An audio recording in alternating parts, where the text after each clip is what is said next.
El caso de Purdue Pharma y la crisis de los opioides representa probablemente uno de los ejemplos más crudos, dolorosos y emblemáticos de cómo la codicia corporativa, revestida de lenguaje médico y marketing, puede desencadenar una catástrofe de salud pública con consecuencias devastadoras para millones de personas. A diferencia de otros escándalos donde se exageraron beneficios o se amplificaron riesgos de forma ambigua, aquí hubo una mentira directa, consciente y sistemática, la afirmación de que el analgésico Oxycontin, un opioide de liberación prolongada, era mínimamente adictivo cuando, en realidad, tenía un potencial de dependencia altísimo.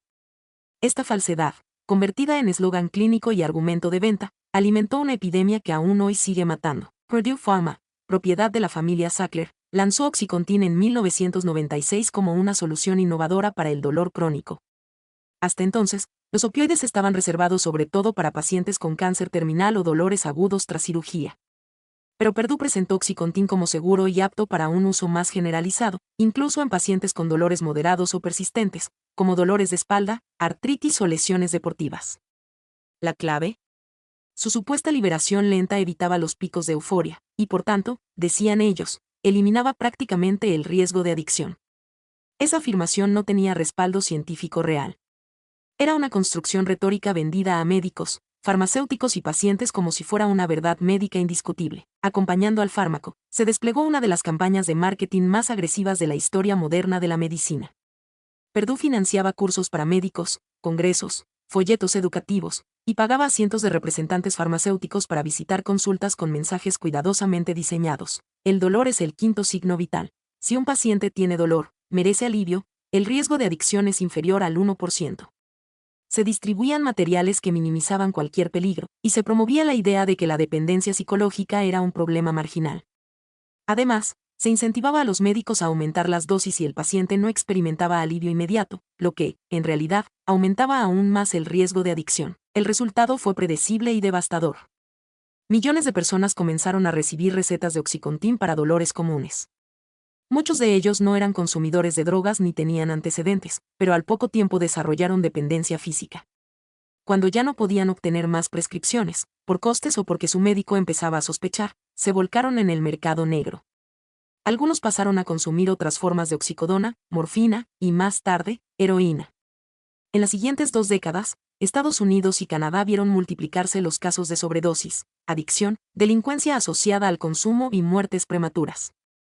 Solo en Estados Unidos, más de 500.000 personas murieron por sobredosis de opioides desde 1999, una cifra comparable a un conflicto armado prolongado. Durante años, Purdue y los Sackler negaron cualquier responsabilidad, aunque documentos internos filtrados posteriormente revelaron que sabían perfectamente que Oxycontin era altamente adictivo y que los casos de abuso estaban creciendo.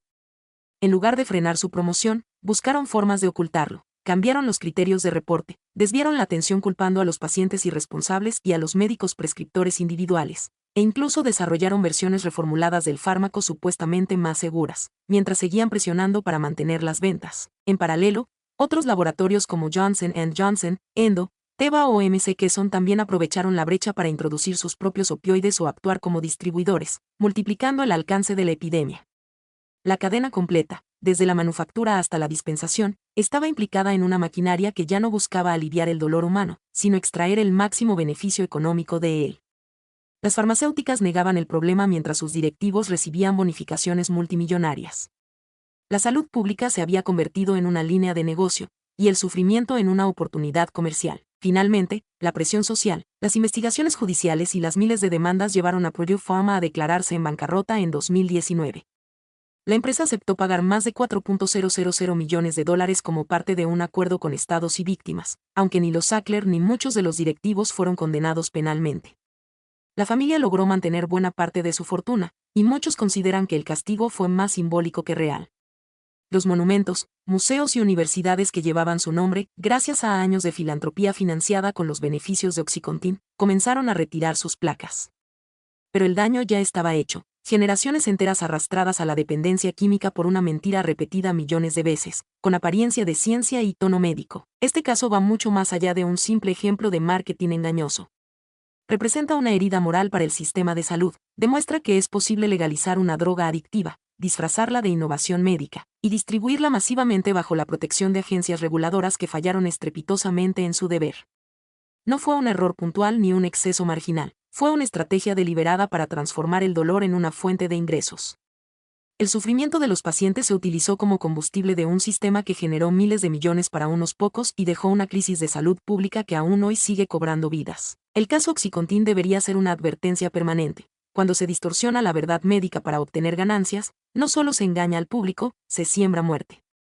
Y, lo más aterrador, es que todo ocurrió bajo la apariencia de legalidad, con el aval de médicos, gobiernos y universidades que, en mayor o menor medida, miraron hacia otro lado.